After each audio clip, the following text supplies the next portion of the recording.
Hey guys, how's it going? I hope you're having an amazing day. So today we're going to talk about the three big words that Ukrainian women think about. And you might be wondering, what are these words? We'll get into that. But I just want to remind you that August is National Back to School Month. What does that mean? Whether you're going to school, whether they're going to school, whether you're doing it online classes, whether you're just trying to pick up a new skill or something like that, you can always still learn something new. That's life. Always learning, always growing.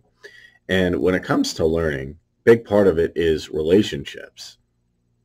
And when you're looking for a relationship, there's a lot of different options. A great option now, though, with the international situation is to take a look abroad if possible and see what options exist. And you might find marriage-minded ladies in Odessa, Ukraine, if you're looking for a long-term relationship. Now, there might be male viewers who are wondering about, Elizabeth's dating agency. Can they learn about these three words? And how will this help when it comes to meeting your special lady in Odessa, Ukraine? I'm going to break down these three words. I'm going to talk about them in detail, and I hope this can help you with your future relationships, whatever you choose to do. So, word one is chemistry. You might be wondering, well, what does that mean specifically?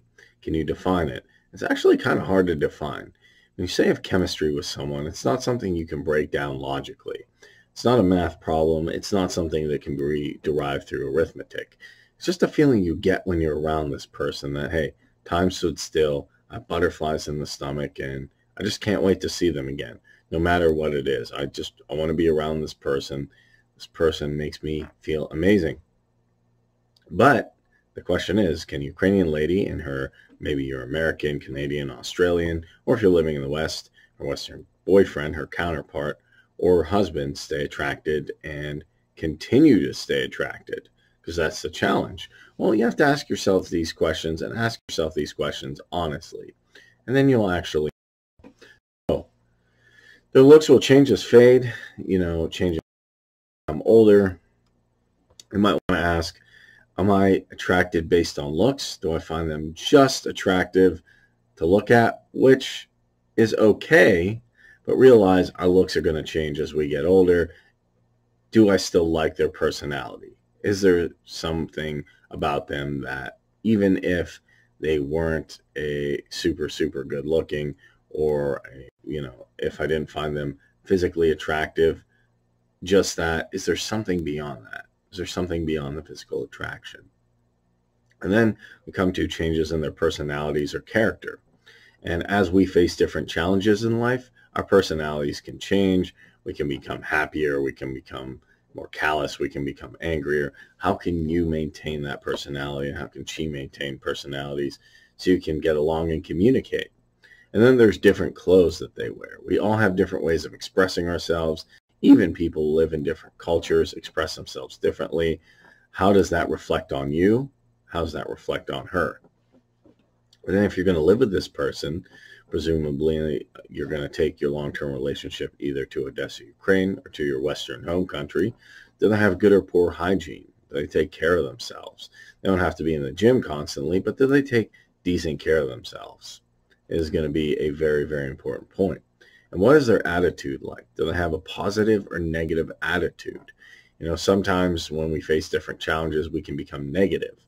Other people can become positive and say, hey, even if I had a setback, this is something I can overcome. Then we have unconditional love. Even if I broke down everything I was talking about, even if, the looks fade, sometimes I have a bad attitude some days, could you still love them? Could you still be interested? You really have to ask yourself. That might be the most important one. Can you unconditionally love this person? Do you have the capacity for that? And then there's always the challenge of getting bored or tired of each other. Yeah, you feel the honeymoon phase. Things are amazing. Things are just going great. But then, after a while, hey, maybe the magic isn't there and you don't know what to do.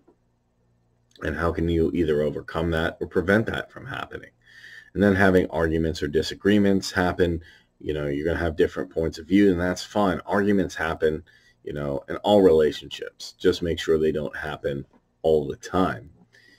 And that argument may come because you have different interests, you have different beliefs, and based on that, your interests and beliefs might clash. Maybe there's something, you have a disagreement with them politically, socially, religious. Can you overcome that?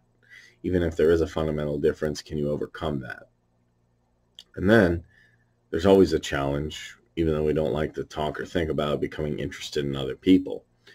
And sometimes when relationships stagnate, when one partner, is not as interested in anymore, when things start to fade, they start to look outward and they start to become interested in other people. How can you overcome that?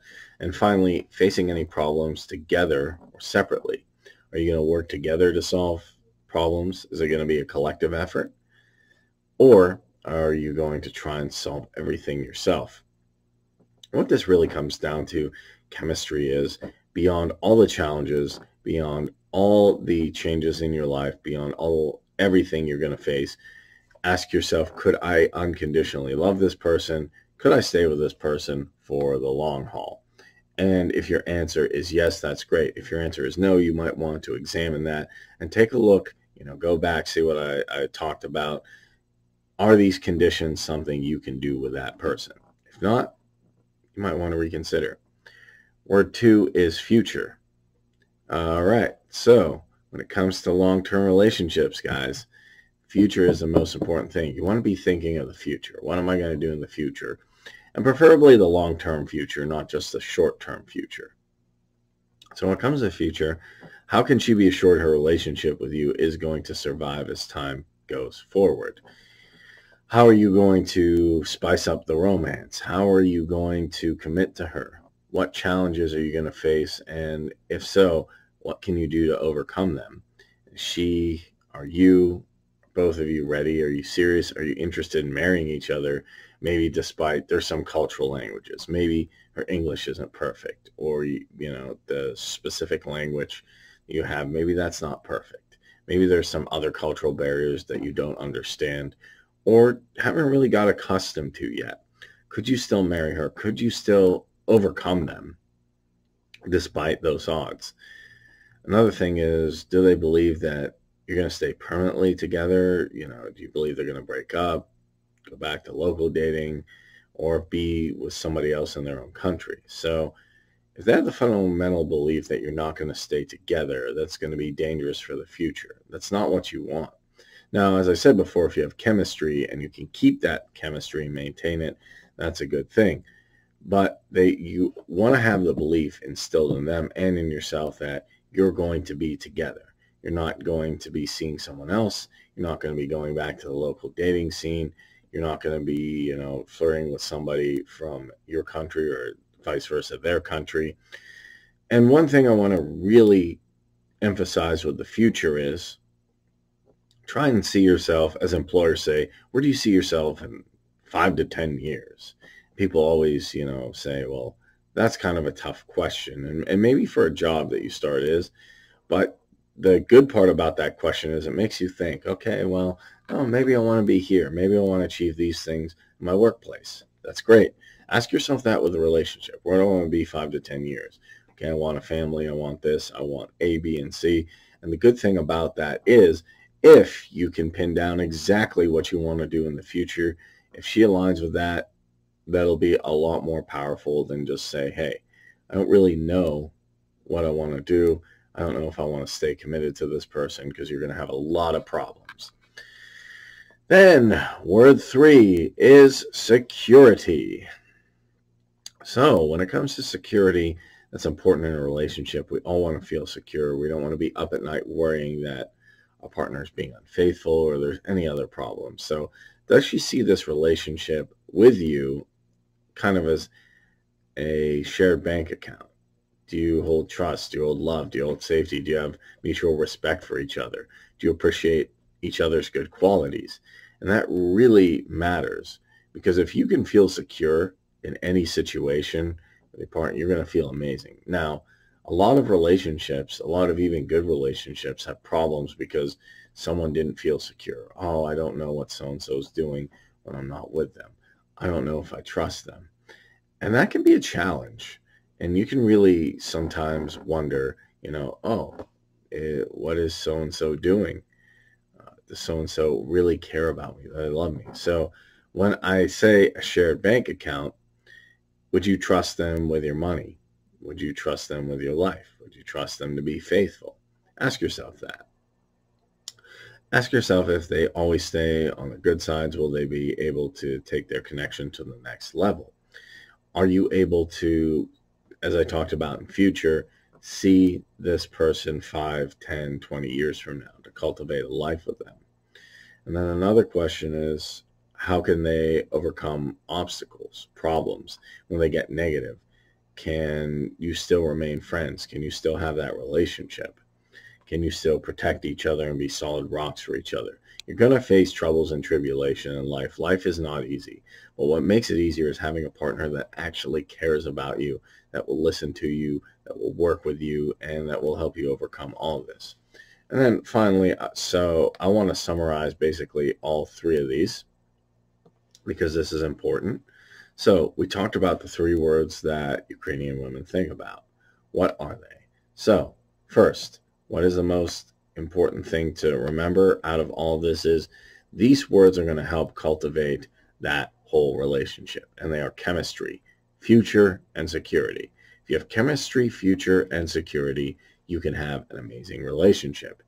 And because of those things, those are really good indicators whether a relationship, in my opinion, will work out or not. You have to have the chemistry. There has to be physical attraction. There has to be, some mutually feeling of maybe a crush or love or just butterflies in the stomach. But maybe that doesn't last forever. So you have to think towards the future. What kind of future do you want with this person, if you want one at all? And then once you've figured out, okay, this is what I want for the future, can you stay secure with this person? Can you really trust this person? What would you trust them with? And if you're a guy watching this thinking, okay, these are the three things that I should look out for, really take time and think about your relationships now, maybe your past relationships. And what you'll find is, even if they're not romantic, that's something you want out of your relationships, to know that they have chemistry, longevity, that you can feel secure in them. And it's as important for your friends as your romantic partners, but it's especially important for your romantic partners if you want to maintain that. So if you guys are thinking about buying some video chats with Ukrainian females or meeting them in Odessa, Ukraine, and taking a look at the three things that they really think about, and then kind of projecting that onto a video chat, seeing what they're all about. If your answer is yes, I want to meet someone, I'm tired of being alone, or I just want to chat with someone, because the dating scene wherever I'm at in the West is pretty tough. I understand that. If your answer is yes, then I encourage you to contact Elizabeth, or, I encourage you to get your WhatsApp, your phone numbers, and contact them at 1-252-204-5601. Or another number you can contact is 380-93-238-1355. So what I want to encourage all my male viewers to do, thank you for watching, is take a tour with Elena, watch those episodes, take a look at that, see if this is something that you're really interested in. If you watch the Take a Tour with Elena episodes, those videos, you can really understand more about Odessa, Ukraine, and what the culture might be like there, and get more information about that. So guys, thank you so much for watching. Wish you the best of luck in your relationship and dating endeavors, and have an amazing day.